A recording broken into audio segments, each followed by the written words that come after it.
ang mayor mag-vet pa?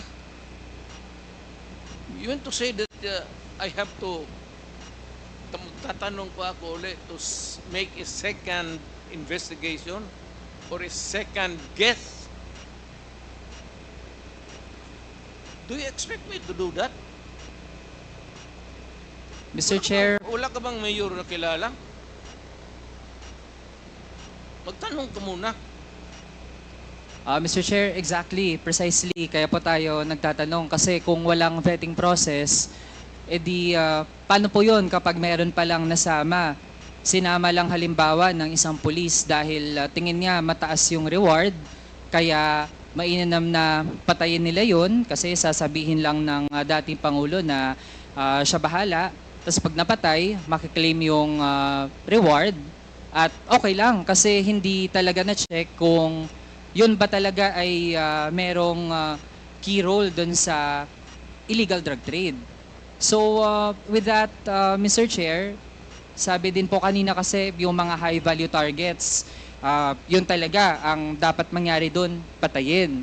So Mr. Chair, gusto nating malaman, lahat po ba ng mga high value targets dun sa drug list na hindi na vet, lahat po ba yun ay merong unlawful aggression na ginawa noong sila ay gustong tugisin ng pulis? Again.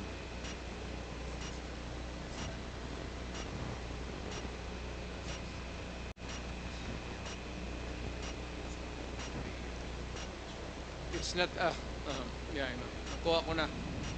Kinig kasi ako sa ulan eh. Ulan ba yan? Kaya kita mo, inuulan ka na. Yung, hindi ko trabaho yan. Hindi trabaho ng presidente, hindi trabaho ng mayor. I do not have that kind of duty. Kaya ako may military ng presidente, may police. Anong mayor ako, may police ako. Yun ang trabaho nila. Ang trabaho nila, the end game is really to produce the name of persons who are in the drug industry. Kaya dito sa Manila, when I became president, Mr. Chair, nagde-deviate na po dun sa do not tinatanong interrupt me natin. because I am answering Mr. Chair, the question. answer is not directly in line with the 1 minute question. suspension.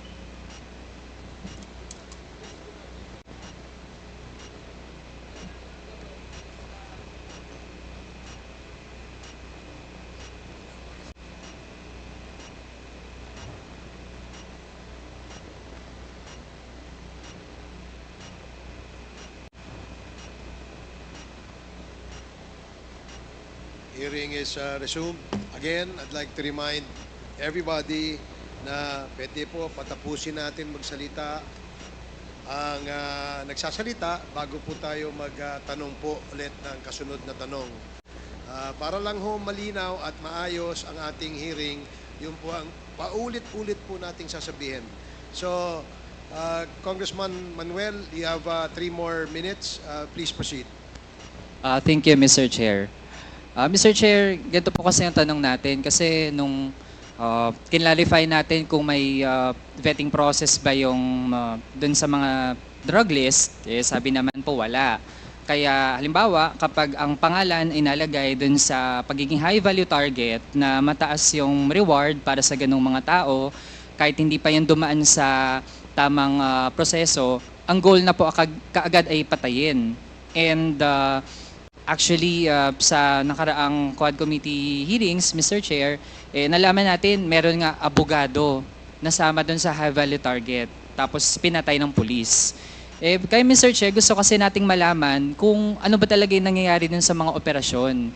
Kaya ang unang tanong po natin, kung meron po bang unlawful aggression dun sa lahat ng mga pinatay. Yun lang po yung tanong natin, Mr. Chair, para ma-establish po natin talaga kung may merit ba na ganun yung order, na kapag high value target, ang goal dapat ng police, patayin sila.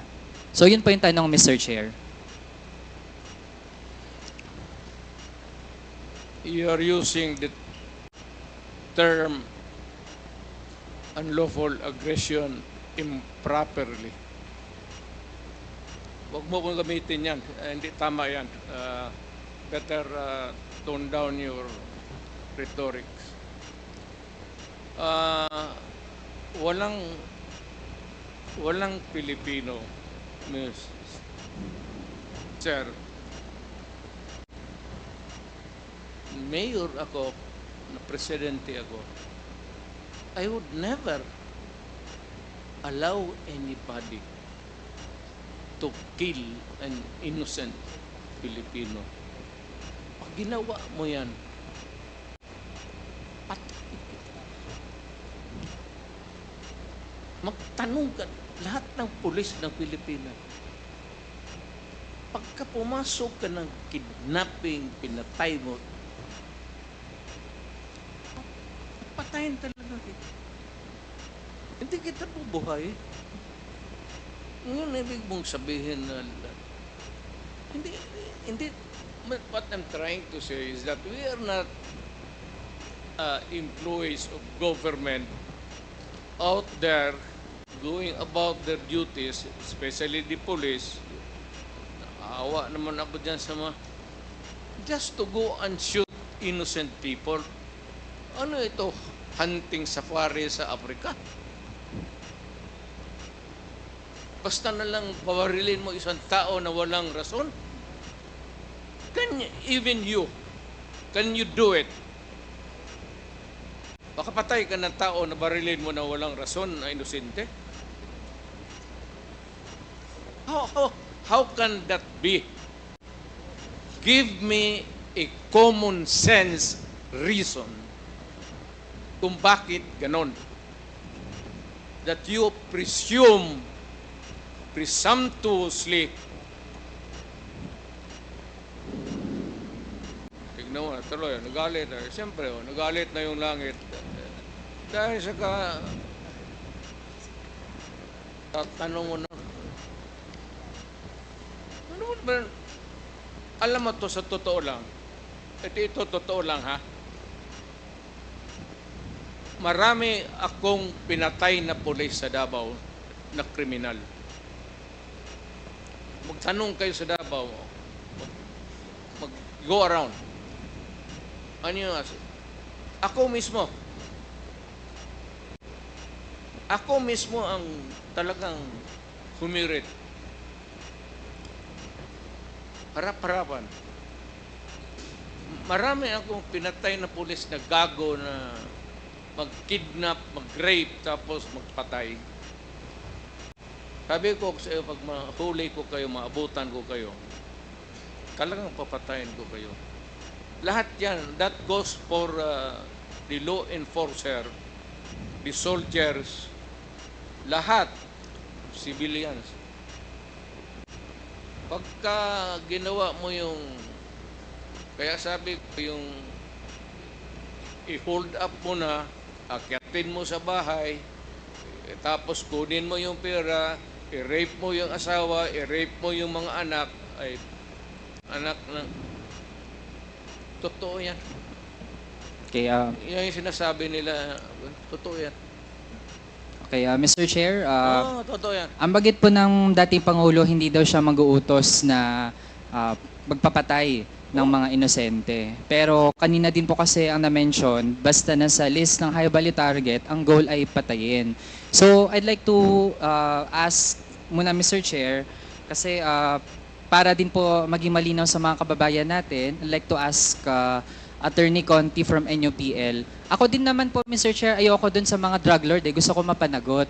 So, Mr. Chair, kung high value target ba, kapag wala pang proceeding ng korte, pero nasa listahan nung high value target dun sa war on drugs ng dating administrasyon, ano po ba, inosente po ba ang status ng tao na yon? Yes, Mr. Chair. Everybody would be presumed innocent until proven guilty. And if there is no conviction, then therefore everybody who died during the war on drugs without that conviction are innocent. And second, Mr. Chair, I'd like to point out that the Philippines has suspended